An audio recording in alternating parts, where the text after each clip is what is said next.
Hello, hello. Hello, hello. Welcome. Beautiful people. Welcome, beautiful people. Hi, everybody. We're super excited to see you all today. We are joining two families today, right? I mean, the family is growing for both of our communities. I'm Gabs. And Andy. Ta-da! The end. No, I'm kidding.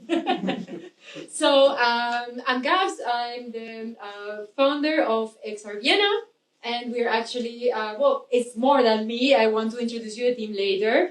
And we are a platform for dialogue between creators and users, and also between creators and creators, right? I mean, like what we try always to achieve is actually creating a cozy atmosphere between everyone involved, because we know that ego and shame always gets in our way. So if we work on a nice atmosphere, then it leads to better friendships, better projects, and yeah, better collabs, right? Absolutely. And we have the experience that these new technologies, they are so overwhelming in what it needs in terms of know-how, in terms of collaboration, in terms of everything, of culture. And everybody who tries to master this alone, I don't wish him, I don't know if it was going to be a good time or she is going to have a good time. So we do both with our communities, want to open a space where everybody can contribute and collaborate in a creative way to get the best out of him or herself and together with other people. And XRVienna, you started your community quite a while ago. You want to introduce it? 2015, actually, we started. We were just a group of friends wondering, like, okay, you know, like, who else is out there? What do they know? And how can we actually collaborate with one another and be bigger than the sum of our parts? And well, 1,300 and something members later, like we're like, okay, so the family has grown quite a lot, and we're not making the same questions that we were making from the beginning, right? I mean, first it's like, okay, is VR dangerous? You know, I mean, first of all, it was just VR. And right now our questions are so much refined. And now we're at a point that with the introduction of AI, actually with the explosion of VR in a good way, like we have new questions. And this is quite exciting, right? Yes, absolutely. And me and Gabs, we know each other since quite a while, you know, because I always have been such a fan of XRVienna. And I always said, I wanted to run a community too. And and then you know, it seems like about 5 years or so, me and my team at Junge Römer have intensely been working with AI tools to make virtual worlds happen. Actually, for one reason, because it's so much work to build these things that you need a lot of computing power to make it happen. And AI used to help us a lot. And when the new AI boom came up about 2 years ago, I said, okay, that's my mission now, to help people orientate and navigate in this complex new era. And yeah, and now we are here and run a workshop together. Welcome here, welcome also the streaming guests. We run a stream here with several cameras, and we expect about 300, 400 people on the stream from all over the world. Welcome, beautiful people in the internet. Welcome to Vienna. And yeah, welcome everybody. I don't know where to look, but welcome everybody. Yeah, so what are we gonna see tonight? First I have to say thank you. I want to say thank you to Video Studio Wien, the amazing guys who are just so great in making all this happen. They are real enthusiasts and absolute experts. I had an open mouth today when I saw what they all have set up and know what's running back in the studio. It's just incredible. It's like supercomputing stuff operated by nerds, and I love it. You don't see Matrix in the real life, right? Yes. Right there. you look back and there it is. I used to hear the guys here through the earphone because, I don't know, it's new and I can hear them talking, but I can't concentrate on you, so I have to get it back.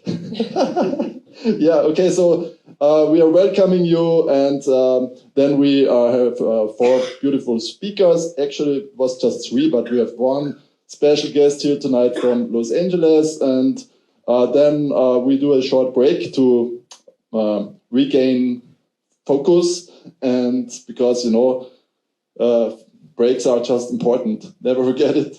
And then we do our think tank, think together, be creative together, shape the future together, and if you want, you're invited to stay for a party. Yeah, stay for the party. So, shall we dive right in? Yeah! Come on, woo, woo, woo, woo!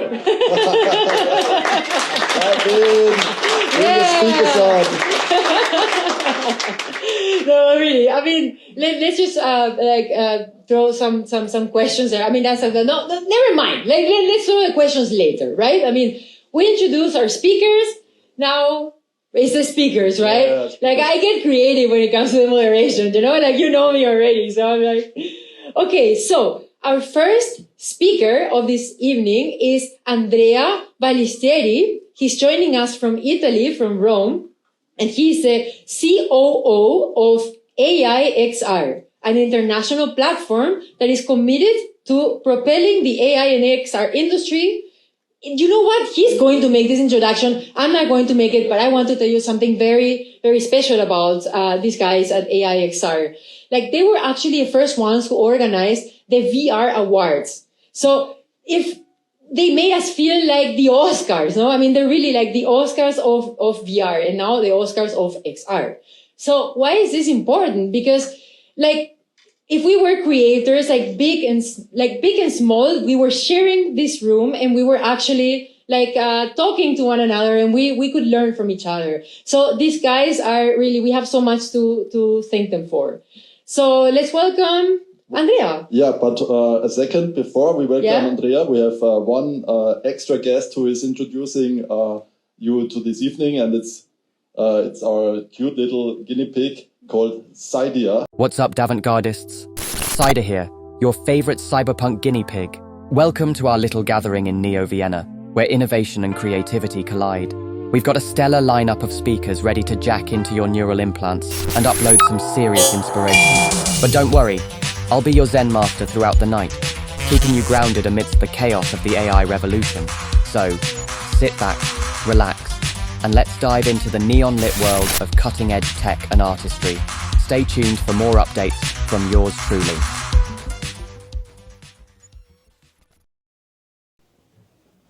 Thank you, Cydia, for this beautiful introduction of yourself. And in the meanwhile, I invite you to think about how long it took to actually create this full video, including script and animation and everything. We're going to talk about it later. So, stage free for Rome, for Andrea. Yes, welcome, Andrea. All right, thank you very much, everyone. I'm super thrilled to be here. And, the biggest thank you really goes to Gabs, Axel, Flavia, Manuel, Stephanie, and Andreas for putting all of this together. I do think that by arranging events like this is going to be the best way that we can fill the knowledge gap, and so that we can actually advance as a whole space and industry. So thank you very much for putting the effort, and the biggest thank you goes to you.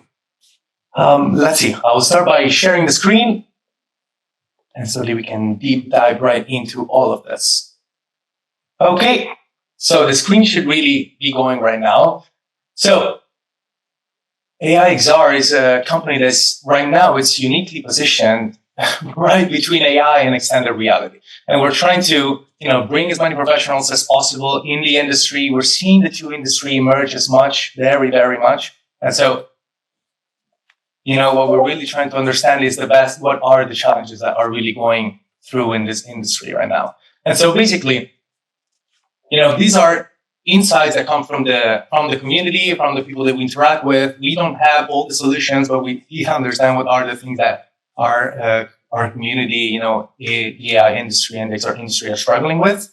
And think of our industry as 4 different clusters.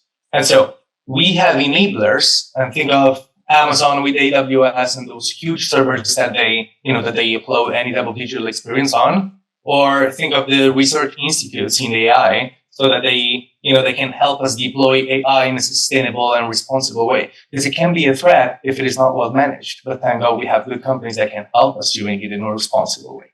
Then we have suppliers. When it comes down to the AI industry, you really have data providers. And when it comes down to the XR industry, well, you have companies like Meta, like Pico, like Apple, and now with the Vision Pro that create the hardware through which you consume any type of industry, any type of content. And then you've got creators. So you have AI developers, or you've got game studios, and they create the content, and that at the end of the day we experience, the adopters experience, because you really have two types of adopters. You've got end users, so us that use ChatGPT daily, for example, or that we play a VR game at the end of the day. Or you have companies. And those are brands that many times they are not even aware of the fact that they could leverage XR technologies and AI technologies to improve what they do for their clients.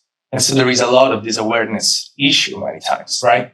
And so my job at AIXR as COO is to make sure that I can make as many synergies as possible between these four clusters of people. But there is no way that I can actually achieve this unless I actually understand what they are struggling with. And so we have been asking, we are very lucky to have hundreds of members with us of different companies that are excelling at this game in AI and XR. And the entire network is almost 40,000 professionals. So we asked, what's the deal? Like, what are you really guys struggling with? And the data that we got is really interesting because the main challenge seems to be expanding the professional network that people have in our industry. The second one is increasing market visibility. And the third one is, and people in XR probably are aware of this, is raising capital. And there is a fourth one, which is raising awareness, that is broken down into upskilling your talent so that they're more productive and they know more, and educating your client. Because if your client doesn't know about you, there is never going to be demand, and you're never going to, generate revenue. And so these are the four challenges that there are in the intersections between AI and XR. And why are this type of challenges considered such? Because there must be a certain extent blockers that make it hard. And so what I want to do is to bring the insights that we've been capable of collecting thanks to the communities that we operate with, thanks to XRVienna, thanks to AIXR, thanks to AVANTGARDE AI. And so what makes making connections so hard, if you really think about it, is two main reasons. And so the first one is the fact that when you operate with AI and XR, those are such cross-sectional industries that can touch so many different verticals that when you're starting this, you don't even know where to look at. Like, it gets complicated. Am I going to focus on healthcare? Am I going to focus on aerospace and defense? Will I focus on financial services? There is so much that you could do with these two industries that, unfortunately, the challenge of expanding your network becomes complicated because the landscape in itself is fragmented. And so that is the first issue that makes making connections really complex. The second one is, and let me make a disclaimer here, this is an invented name. Also, if in Italian you're called Vittore, like your parents did not do a great job, but this is an invented name, but it comes from a real case scenario. And it is that I've seen professionals being chief metaverse officers in the industry on LinkedIn, and 4 months after the ChatGPT was released, they became chief AI directors. And I'm like, how did you do that? Like, how did you become an expert in 4 months? How? It's like there is so much. These two industries alone cannot be fully investigated entirely, even if you just take one single vertical for how complex they can be. And so there is this credibility issue that we have in making connections. And so we don't have one single solution that is going to do the trick. We'd like to have that, but it doesn't work like this. And people that operate the businesses day to day know that you need to have many small steps so that you can achieve progress. And ultimately, at some point you're going to get there. That's how it is. You just got to accept it. And when it comes down to making connection, one piece of advice that has been valuable to me, and it's that I am a big volume guy. Like, I think for you to become excellent at something, you got to do that 10,000 times. That is what my mind tells me that makes sense, logically speaking. And I did that, and we at AIXR did that as a company, as a community, by going on quantity initially, right? And so we have done it 1,000 times until we had expanded our network. And then I realized that I had a cognitive bias to things. Because even you probably, guys, can think about this. Think of the person that you have the most meaningful relationship with.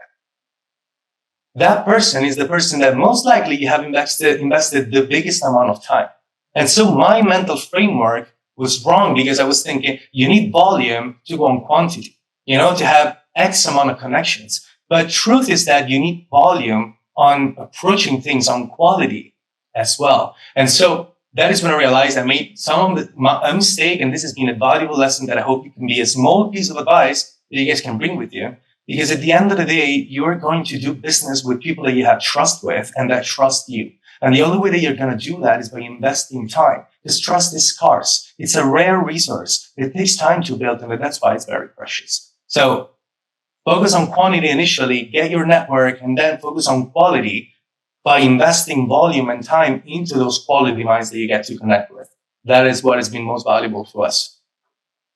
When it goes down to market visibility, it's an interesting challenge. First of all, because it is common to every industry, but that brought this as the second most important challenge for AI and XR.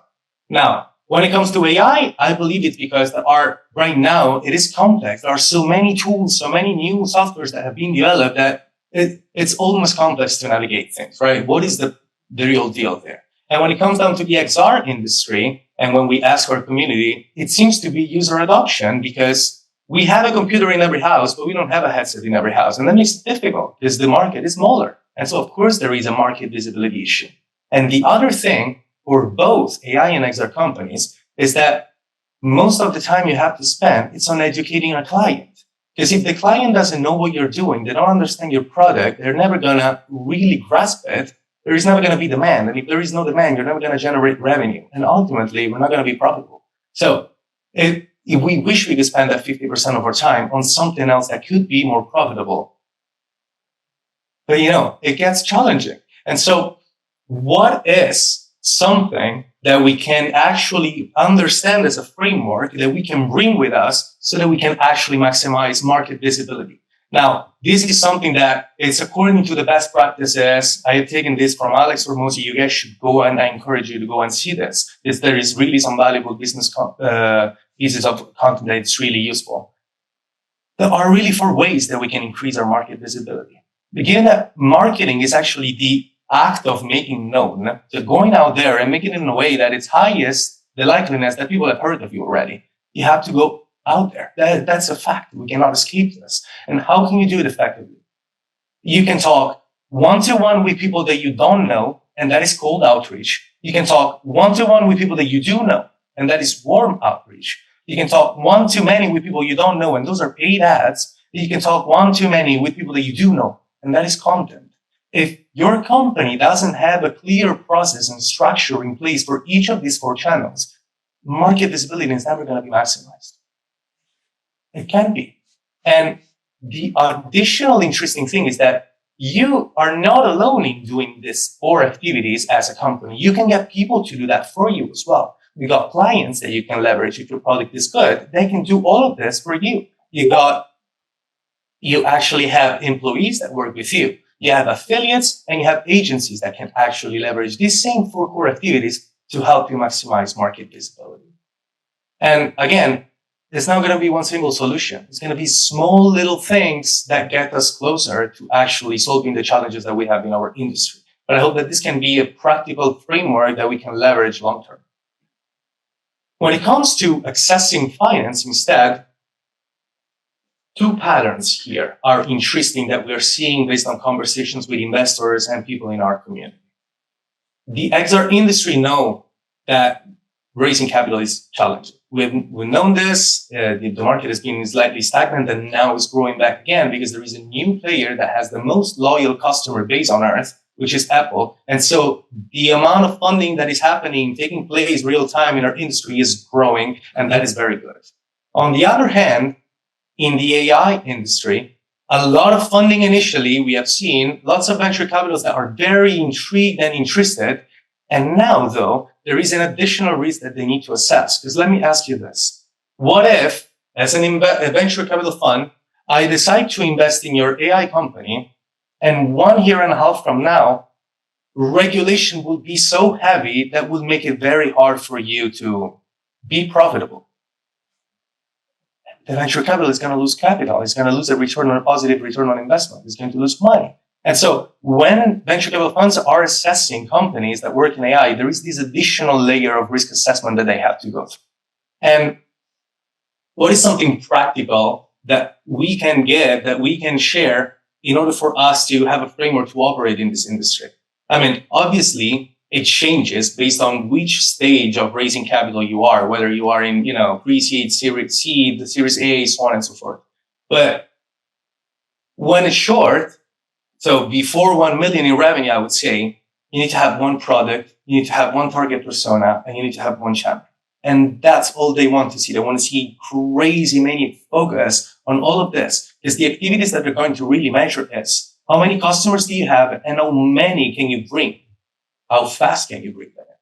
How much are they worth? And ultimately, how likely is these two things to continue in happening? And so it's risk. You want to make sure that you bring the most amount of customers and as fast as possible, that they are worth as much as possible, and that there is no risk that these two things can stop from happening. And so long term, what are a list of things that we have put together based on conversations with, venture capital funds. And if you guys want, I'm happy to have many conversations with you even after the event, but I will share 3 right now that I think that are yet valuable. One is having multiple reliable acquisition channels. So when you go beyond 1 million in revenue, what happens if your channel stops from working? What if you don't get clients from LinkedIn anymore? You're not going to be profitable. That is the outcome. And so having more streams of income on more channels that can bring reliably clients, that is the first thing that they want to see to decrease risk. Second thing is, in venture capital funds, do not invest in service-based companies, because many times there is a single project that gets closed, that is the deal, that is the revenue, and then you're going to go to the next one. While instead they really want to see a recurring, reliable type of revenue, at least to a certain percentage in your business, because they do want to forecast. They do want to decrease risk. They do want to make sure that this income that's coming in keeps from happening. And so there is the whole conversation of churn, so on and so forth. And the last thing that I feel like it's worth sharing based on conversation with venture capital funds is that you need to have a diverse customer base. And I'll give you a practical example here. Imagine you've got a company that generates 200K in revenue yearly, and 50K is profit. So you've got 25% margins. Awesome. You got 10 clients. One of them is worth 50K a year. Yeah. The remaining makes 150K of revenue that you have in total. If you lose that big whale that you have in your customer base, you are actually decreasing your revenue by 25%. But you are annihilating 100% of your profit, because all those 50K in profit that you had are gone. And so you want to make sure that either your customer base are entirely whales, and so it brings the value out, or that is well diverse enough. And attention here, I'm not saying different target personas, but I'm saying that your the revenue coming from a client should not be more than 20%. Personally, I don't want it to be more than 5%, so that my risk is decreased the most. And to conclude here, the only way that in AI XR we have been capable of moving forward throughout time, it is by creating a reality around us that could give us the lesson without the scar. And there is no tool that has been useful enough and so valuable in delivering this success to this challenge, getting as much knowledge as possible as communities. And so the biggest thank you goes to XRVienna and AVANTGARDE AI for creating these type of events, so that we can fill the knowledge gap and we can actually grow as an industry. Thank you very much.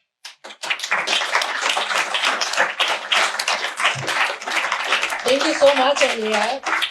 I mean, what a load of truth there. I mean, like as we mentioned before, no. I mean, we have been in the industry for quite a while, no. So, as Andrea was mentioning, there's so many factors that one has to keep into consideration to not only make it, but also to keep oneself profitable, right? I mean, it's not only having a great product, it's not having a great idea, it's not having the project of your life and putting your passion into it.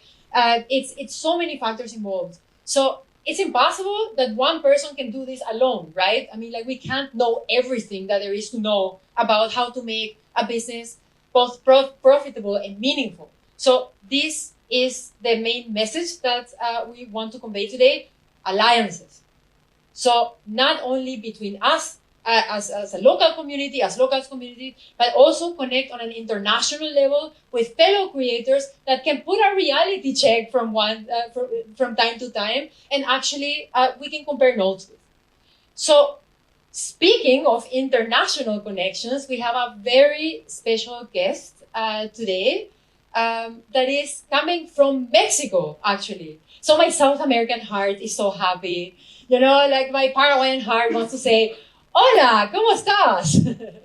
So why is this so important? Because of course, I mean, we are hearing the knowledge from across the ocean. So we are enriching our experiences with knowledge from all over the world. So with that being said, I would like to welcome Ezequiel Lenardon, that he's the creative producer of the AZULIK group from Mexico. He focuses on projects that combine art, technology, and nature, as well as designing real-world buildings with virtual world tools. So, welcome, Ezequiel. Bienvenido. Thank you.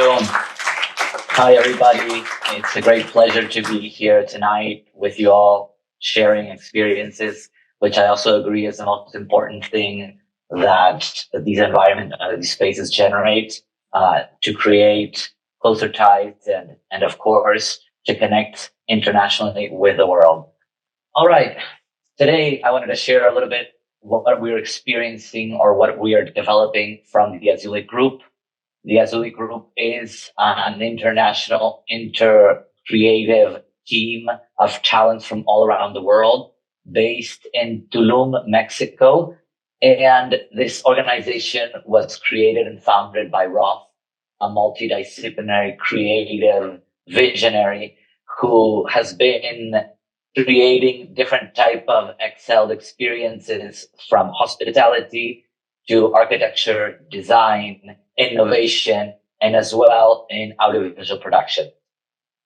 The city of arts of AZULIK, based in Umay, close to the Mayan Riviera, Caribbean Riviera, is composed of a tribe, like I was sharing before, of talents and people from different backgrounds of life, different artistic, scientific expertise, who in combination address a diverse range of projects.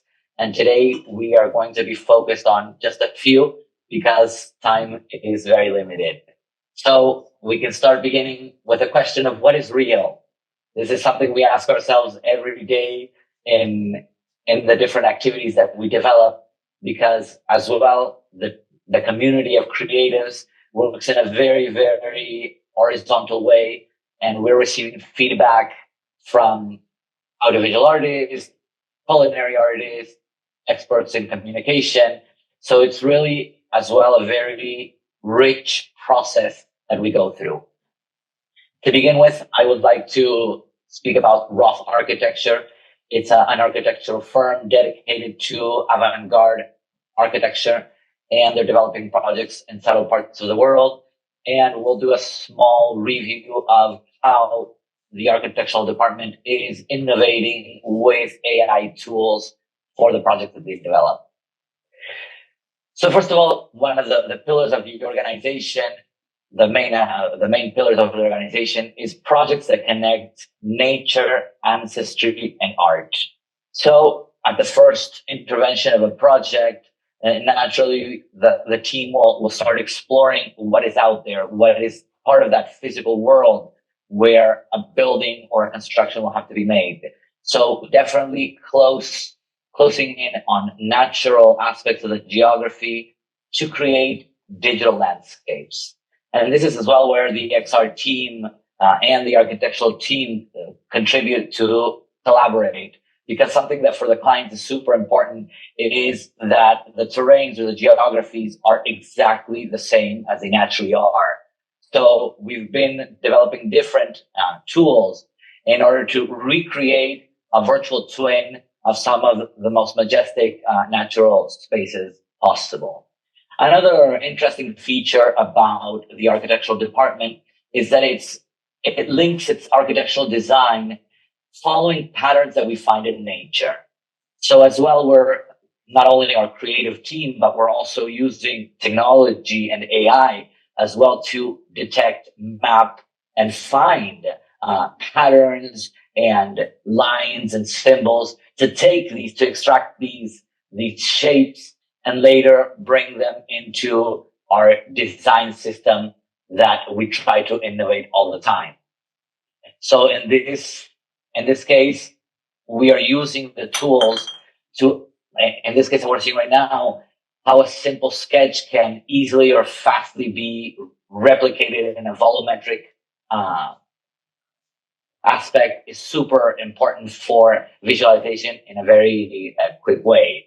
This was made recently. This is a case study of the architectural department where we're definitely using the technology not only to visualize, like we've seen just now, but also in a very important way to start automating a lot of processes. If some of you are familiar with the work of architecture, there's a lot of things to do beforehand that not necessarily are seen in a final render. So all the floor plans, the dimensioning, and even something I found super interesting is how to combine a lot of these like very slow processes, combine them to make tasks to offer a GPT assistant that can be helping or assisting all the process of visualization or creating an architectural project. Continuing, we're going to go to the Spheric Museum. Like I said before, the organization has different departments that work with different types of projects. Spheric Museum is a cultural institution that as well promotes artistic vanguard projects that relate to nature, ancestry, and art, like the main fundamentals of the organization. Spheric has been championing the intersection of art and communication with nature. Last year's featured projects were interspecies art, and at the end of the year, they created the Spheric Awards. That is as well including projects that are working with AI to create further connections with the natural realm. The winning project was Bat Cloud by Antoine Bertin, a French artist who is developing a project to communicate with bats.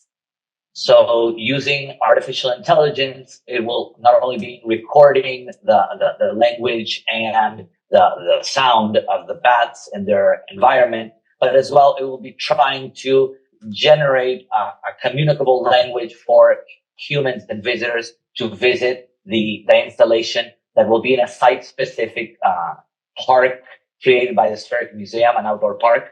So this will be a one-of-a-kind installation that will be presented this year. As well as Bat Cloud, a symphony and circuit and soil. This is a project by Mika Revel, Alex Finmore, and Graham Rebel. This project, as well as a sound installation in the jungle that will as well capture not only the sound of nature and of the environment that is surrounding the place, but also the conversations with the visitors. And they will be interacting. They will generate a space for interaction between the environment and the visitors of the place. As well, we have other projects. There was a total list of 6 projects. Unfortunately, we can't mention them all, but Siren as well is a project that recreates the voices or the songs of extinct or nearly extinct species of the Mayan Riviera. So this project as well will be featured in this year's presentation at the Spheric Museum. And to continue, we are with Roth Productions. It's an in-house production company of the organization, which creates all their content and as well all the visualization process for the different areas of the team. So we talked about architecture and real world buildings. We talked about the artistic part at the Spheric Museum. But imagine if you were given a world to design that doesn't exist, a world of fiction, a world for the film industry.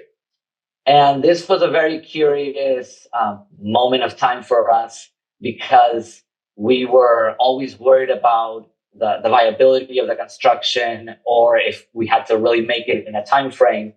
And we started collaborating in projects where we were ordered to design worlds for science fiction projects.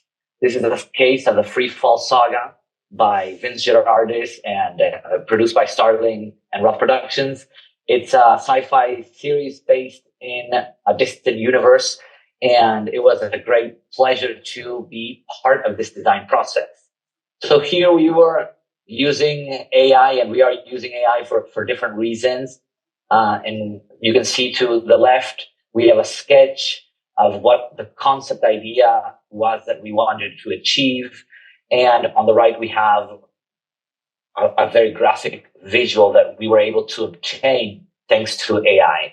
So this iteration between drawings, between prompts and final visualization is a very interesting way to create images or material or content for development of a project, speeding up time and production cost in a great deal. So for this project, we've developed from characters, world. Some of the challenges, the most interesting challenges were working in a zero gravity environment. This was a challenge for the architects that are so used for this world, a type of dilemma, and for everyone. Like, what do you see in a world where you float or where there's currents of wind that behave in a different fashion? So all these elements as well were part of the universe of collective thought that we were building internally to later deliver this through unified prompts to obtain like a very homogeneous image or a style of the picture. Creating worlds as well. And in this sense, we come back to the architectural side. We are proposing not only how these characters were physically looking like, but how do they live? How do they live in an ever-rotating space without falling off? So this as well was a very, very fun and interesting challenge to have the privilege to conceive a brand new world from design. So we as well use a lot of tools. Like I said before, we do a lot of work with sketches, but we also do physical prototypes. We take pictures, we make videos of them. And there's a lot of iteration between manual and artisanary elements to very high sophisticated AI applications or tools that allow us for visualization. And at the point where we are right now, and of course, there's still many challenges ahead. We do see the great potential that making images has and the quality that they express. It's really amazing what you can be done. But like an audiovisual producer that I originally come from, we're always interested in the moving image. So of course, this year is going to be for sure a point where a groundbreaking point for the industry in general. This is some of the examples of how we took simple images that we had already elaborated and started to generate different aspects of movement, hoping that with the very quick development that AI in the industry is having, we can combine these tools to have complete sequenced scenes. So I think we're running out of time, but I want to thank everybody for this opportunity, for hearing. And I ask myself again, working so closely in a digital physical world, are we living in a computer program reality? I'll leave that question for the audience, and thank you so much for having me. Thank you so much, Ezequiel. Wow. It's not every day that we see science fiction or fiction coming to reality, right? I mean, this is our daily bread when we work in these industries. So, first of all, okay, I thought he was still there. You can still talk to Ezequiel. What? Okay, I can still talk to Ezequiel. Okay, so first of all, does anybody have a question for Ezequiel? No? Okay, so I have one. Ezequiel, I heard that these new tools are allowing you to visualize what you have in mind, your ideas, your dreams in the end, right? I mean, what you want to see in the digital world. So for me, a question is, how did those dreams change you and your future dreams? Like, how do you see yourself like in the future using this technology compared to where you were before it? It's like a philosophy session, like question. Thank you, Gabs, for the question. I don't know. I'm very enthusiastic and very surprised by the power of technology. I think this will definitely open the door to faster development of projects. The possibility that gives everyone to materialize something that is unthinkable. If we would have to design these processes in traditional senses, even to get these still images, we would take years and thousands of dollars after. So in the production phase, I truly believe that AI and all these visualization technologies that we are handling will facilitate and speed up processes in a way that we can't even imagine. I'm really looking forward to see how much things are going to change. But for sure, it's going to be a very exciting moment for the industry. Thank you very much, Ezequiel. That was anybody do we still have time for another question? I don't see you. Okay. Well, thank you very much, Ezequiel. And yeah.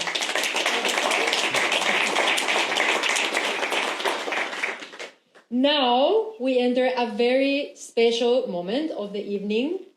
It's really an honor to present this Wonder Woman. I mean, I'm not just saying this because she's looking at me, you know, like I really admire her.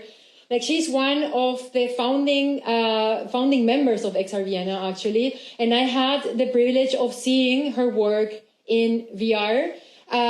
Like I would say starting or not really starting because like we made a bit later, but seeing it evolving and flourishing and seeing like so much of herself into these pieces. So I would like to introduce you to Gerda Leopold. Now that Gerda is a director, award-winning director and producer of cinematic virtual reality projects that are powered by AI. But her trajectory goes far beyond XR and AI. Gerda is also the founder of Amilux Film, a production company based in Vienna and established in 2014. The focus of her work is finding the right balance between content and form. Or, to say in other words, how can one combine the newest technologies with a compelling narrative without compromising one another? So please welcome Gerda. The floor is yours.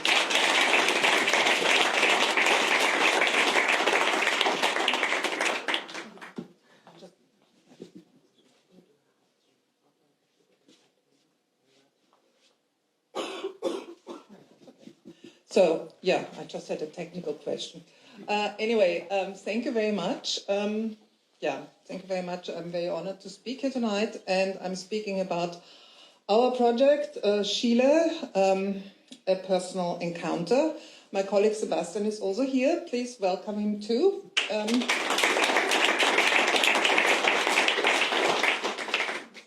I really want to kind of focus this presentation a little bit on the confluence of XR and AI. I'm sorry to interrupt you, but sure. I have to give you the other microphone. Okay, thank you. Hello. Okay. Of XR and AI. And the interesting thing was we started this project. I talk about technology, but I can't use that. Here we go.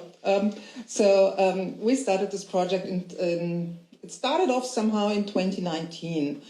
And we really had ambitious ideas. Like we really wanted to have Egon Schiele to be a complete avatar, to be an AI avatar who is answering our questions. And we ask him about his life and about his ways of paintings and so on, how he paints and what he's interested in and so on and so on.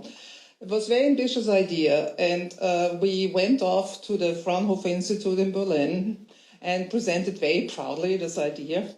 And what they said was then, in 2019, guys, look at that, look, even if you put 5 million on the table, you can't even we maybe get to that moment where he suddenly says, my name is Egon Schiele, but that's that. We can't guarantee you anything. So that was a very fast end of the very ambitious AI idea. And what I'm presenting here is now a VR piece, which is in the progress. But there are some little AI things in it, creeping already more and more into it. But the actual idea of it is that we are visiting Egon Schiele when he's already very ill with Spanish flu, which he later died of. And he's very happy that we are here, and he starts a conversation with us, and he's asking questions. And depending on our answers, we either see one part of his life, or we see another part of his life. And that's basically what the whole experience is about. Most of it is being filmed, the blue squares, rectangles are scenes in his bedroom. The beige ones are basic film scenes from his life. And here you see the big branching out. And here you see another little branching out. And in the end, it all comes together. Depending if it's location-based or online, that's different to endings, but that's not very important. The important thing is the branching out here.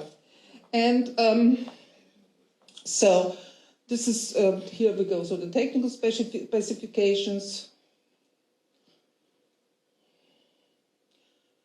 the personalized experience, and we're coming more and more to that. Then you see, of course, I have to introduce it to the characters and the actors who played them. And now are we coming to the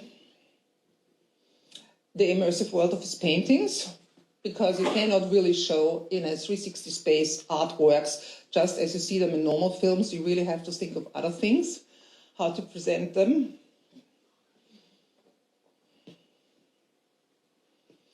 And while Schiele is actually talking to you, he is drawing you. And in the end, you will get your portrait in his style.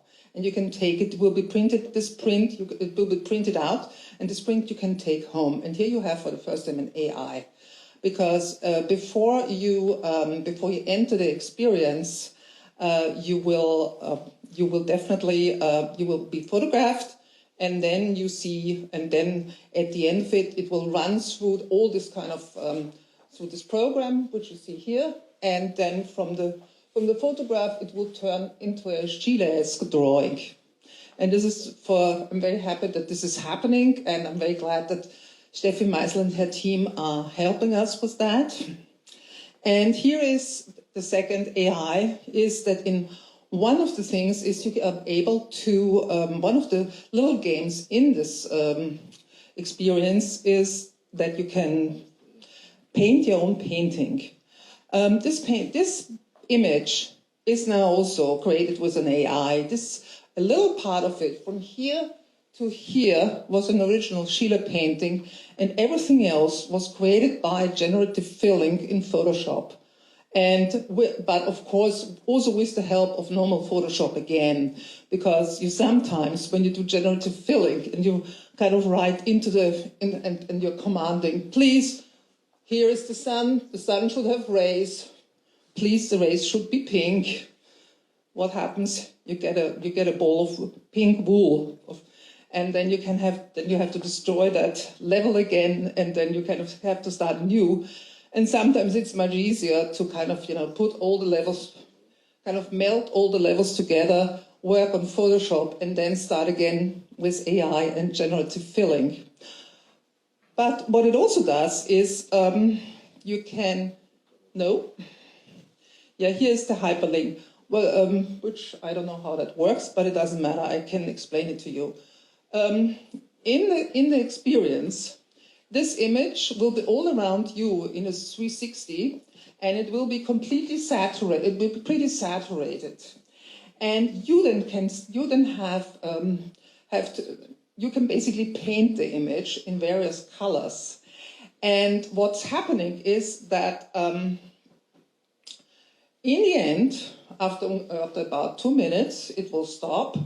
And it will tell you what you have done. And of course, it will always, with the help again of an AI, will describe to you what you indeed have done. And it will always be different. So there is where the AI also comes into it. I don't know how does the film work, Andreas? Because there is a hyperlink on that. Okay. Next time. Next time. It's not such a loss. I would be happy if any of you, when our experience will be finished, then you will see it, and it will be in a much better version than it is now. So so that's basically what. Okay, we can show the video. Yeah. Okay, that's actually the video is quite fun. Aber jetzt haben wir da Audio-Störung. Irgendwas ist das sehr laut. Well, I don't know.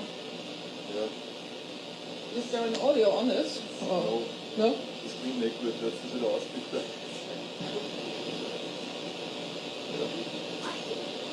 Yeah, so, I mean, without the audio, it's actually pretty useless. I mean, it doesn't matter. I mean, the audio is, because the audio is, because of the AI, always different. So, yeah, I mean, and it's, of course, a completely different experience when you are actually in the headset and not seeing just a simple film, but you can sort of get the idea what it sort of will look like. I mean, this is a very, very basic first version we have here. But here you have one hand, I mean, this was made by our team in Leipzig. This is basically one hand who is painting, and the other hand who is actually filling the whole landscape in color.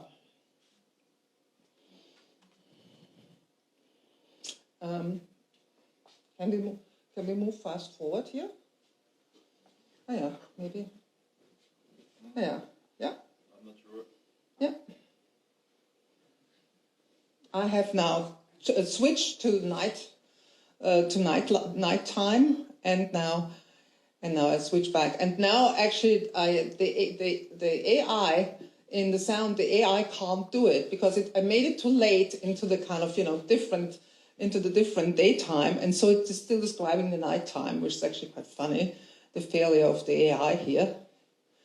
And yeah, so there are many different kind of versions of that, and the AI always describes to you what you have done and how you have done, all the different kind of times of the days, and all the different colors you have used for the landscape. So yeah, I mean that's basically it. Thank you very much, and I hope you will all see our experience. Thank you, Gerda. Thank you so much. Gabs, can I give you the microphone? Thank you. It's incredible to see what Gerda is being able to realize together with her teams, and also what she's being able to realize internationally. Because one fun fact, I don't know if it was mentioned already, is that Gerda has been working with Ezequiel already on a large project that has been displayed at the Venice Biennale and last year, yeah, and this year at the South by Southwest Festival. Stephanie met Ezequiel and she invited him, and yeah, Gerda is also here. So the world, as Ezequiel said today in the Probe, he said the world is a small place. Yeah. Okay, I would now like to change very shortly to a less intense topic, a little light material for us. It's also about AI-generated content. Can we have the slide of Professor Chibi, please? Because some people in the community here, they have put their heads together and they developed a system that enables to create full-fledged animations, which starts at creating a story, creating audio, creating animation, backgrounds, video content all together and place it into one comprehensive system. And we have one test channel out now. It's directed to more like easily comprehensive content, yeah. So it's Professor Chibi. It's a YouTube channel, Chibi Johns. It's also available on TikTok and on Instagram. And every content you see there, it's completely generated with AI. And now we get back to the question I asked you before. How long has the production of the video you've been seeing before taken with this engine we're using here? 3 seconds. No. No. No. 2 hours. No. It's about 15 minutes. Yeah. But only because it was so super intensely detailed done. It could be done in 3 minutes also. There are episodes on the channel that have been done in 3 or 5 minutes. So if you're interested in working with that system, feel free to talk to us. We're looking for collaborators, for influencers who want to test it for brands because it's now in beta mode. Yeah. Okay. From little micro Hollywood in Vienna, we go over the ocean and cross a full continent and invite Ines Baumgartner on stage.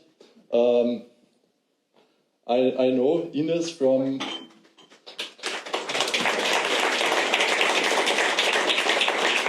Hello, I will have you got the mic in a second. I gave it to Gabs, but yeah, it's coming. Hello? Yeah. Hello, Ines, it's so nice to have you, thank you. I'm very happy to be here. Very great presentations that we've seen so far. Gerda, I'm especially interested in yours. Can I talk a little bit before you say something? Of course. I haven't planned anything though. But 20 years ago, when I graduated from multimedia art in Salzburg, I wrote my master's thesis about walking, using virtual reality and walking actually into a painting. But it was not flat, but it was three-dimensional.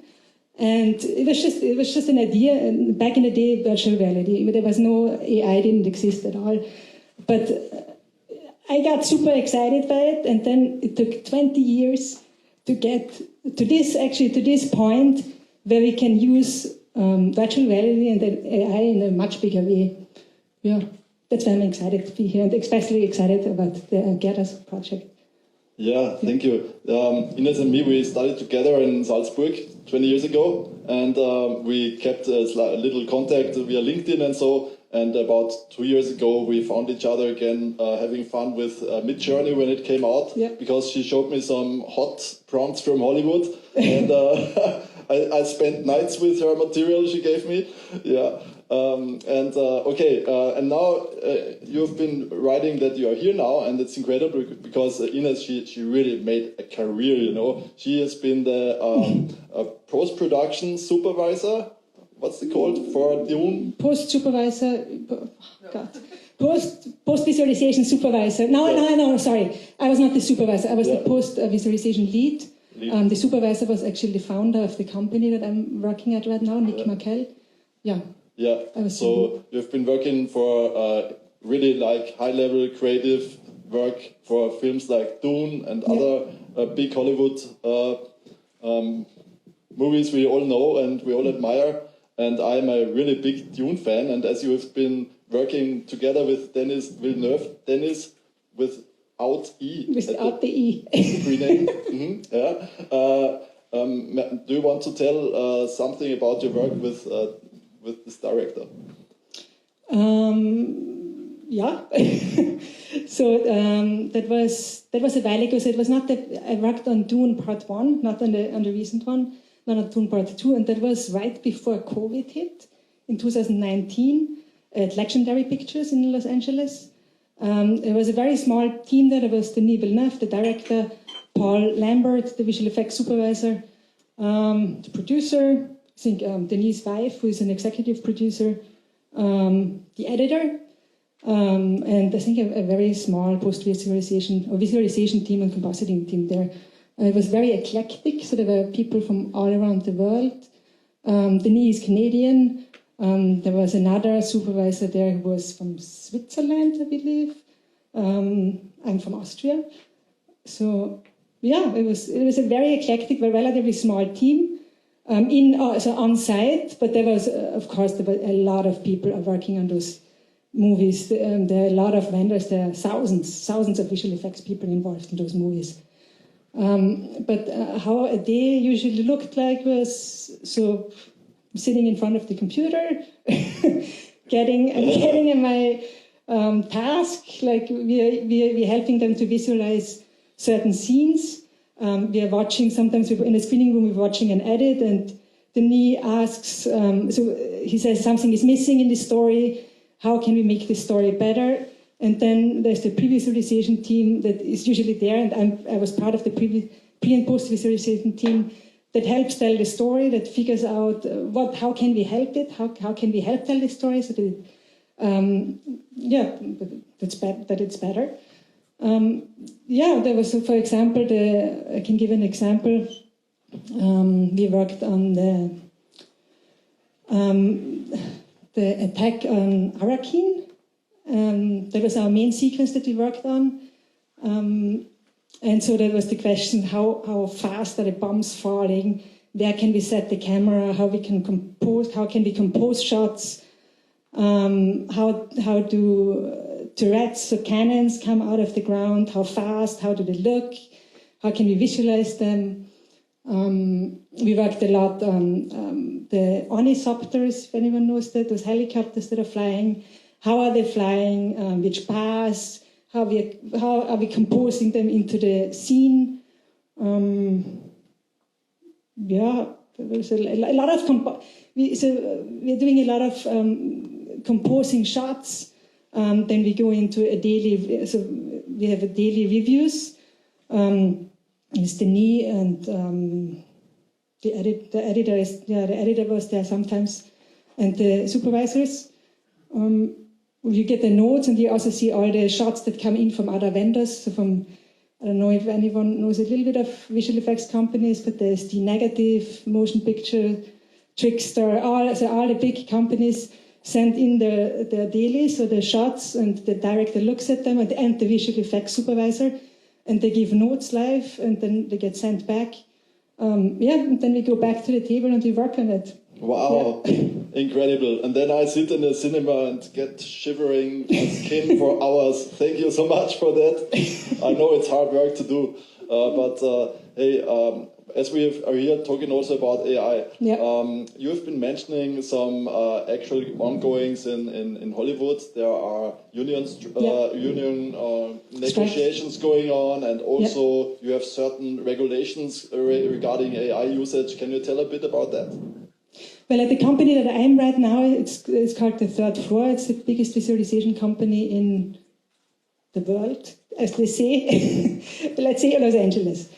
But they have very strict protocols because we're working for very large studios, and they're very concerned about their intellectual property and also about using anyone else's intellectual property. And as we know, in a lot of AI-generated software, they're crawling the internet for content, and without any copyright concerns yet. So we are not allowed to use Midjourney or any. It's called OpenAI. So any AI tools that are using content from somewhere else, that is not paid for, we are not allowed to use, and the studios do not want us to use it. You can use closed AI systems like Photoshop, I believe. It has the content paid. So you would be able to use Photoshop Firefly to extend backgrounds. Let me think. Yeah, but we have strict protocols, so we can use. We're using After Effects, and After Effects we're using AI quite for a long time actually, because it's for rotoscoping. I don't know, rotoscoping where you cut out a person, and so AI is very quick tool that we can use. It's everywhere. And do you use Photoshop if you're allowed to do it? Do you actually use it then? I have not yet, but I think we are allowed to do that because it is paid. No, but wait. But no, actually, I don't think we are, because we would have to have internet connection, and we are not allowed to have an internet connection. Okay, because it's you can't put the content outside. Yeah. Okay, I see. Yeah. Wow. And as we are talking about your own work, I know you're spending 10, 15 hours a day working on projects like that. I can't imagine the responsibility that comes with it. And again, thank you for that as a fan.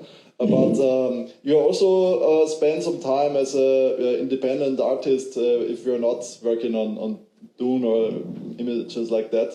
So what about this time? Do you use AI for this work too? I just at the very beginning, because I don't have that much time. But when we connected again, I played this Mid Journey, and I got super excited because out of nowhere you could just create images very quickly. That's what for concept. So I think Mid Journey is amazing for concept design, for backgrounds, and for character design. Guinea pigs. Guinea pigs. Yeah, exactly. Yeah, that's what I'm using it for. Yeah. Cool. Yeah. Hey, thank you for having you here. I mean, we could talk for hours. I'm sure the audience would be interested, and probably we will do an online conversation sometime soon when we can go a bit more in depth. Yeah. But thanks for jumping in and for being here. We welcome you very warmly in Vienna. Thank you so much. Yeah, I'm very happy to be here. Yeah. Okay, and see you again. Okay, so today we really got a great overview. We traveled from Mexico to Rome to Los Angeles. We've been everywhere. We've been in the cloud. We've been part of the neurosynapses in our brain. We've been part of connected to neural networks, and that's so cool. And all that would never have been possible without our amazing teams. So I say thank you to the AVANTGARDE team. And we ask all the people out here that have been participating to the show. Flavia, Manu, Axel, don't be shy. The amazing XRVienna team. As you can imagine, like this, wow, I'm so loud, like naturally loud, and now with this, it's like, okay, here. As you can imagine, like this is impossible to just have like a one-person show. I mean, this is something that is not possible just one person, right? So these are the faces that are making this possible. And of course, we are nobodies if it's not for your support. So it's a give and take, like we thank you very much for being part of this event. We hope this is the first one of many to come. And if I have a little bit of time, I have 4 very one-sentence advice, unsolicited advice that I would like to give you today as a means of, in conclusion, like ChatGPT would say it. No? I mean, one is because we're talking about value-driven projects, right? I mean, balance the wow and the why. That's very important. I mean, we can do many things that are wow now, but why are we doing it? Why are we creating this tool? Is it because it's cool? Is it because it's going to help? Who is going to help? Like just think about it. I can talk forever. So that's one. The second one is first comes the heart and then the hardware. Never think of technology as the solution of all your problems. First comes the human aspect of what you're creating, and then comes the hardware. The hardware gets obsolete. The effect you do on people lasts forever. So, yeah. And last but not least, I said 4, but I'm going to keep it at 3 because we're going to be here like 3 days from now. Like it's a gum stuff, no? So all good things are worth waiting for. We have a million possibilities of doing everything right now. But at the same time, if you think about it, We are trying to reproduce something that we don't fully understand how it works. We don't know in full capacity how our brain works. And we're replicating this. And we're inviting people to alternate realities. So think of the responsibility that this has. So keeping that into consideration, do you think you can become an island and have all the answers? Of course not. So I would like to end this. Sorry, I was step the whole time. I'm sorry.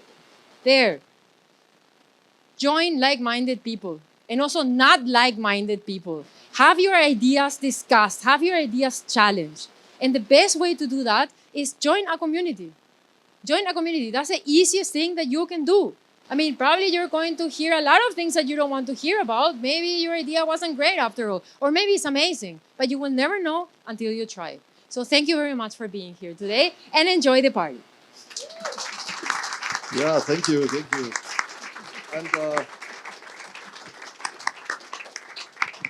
And to the end, I have to thank again our amazing video studio Vienna. Woo! Can you get out, Cross? Yeah! Yeah, Chris, come out. Thank you! Because the guys are doing an incredible job in the background. Chris, at least, show up your Bühnen-ready person here. Woo! Yeah! Yeah! Okay, so now enjoy your evening. Have a drink or 2 or 3 or 4. We won't close before you go home, and enjoy the night. Yeah! See you.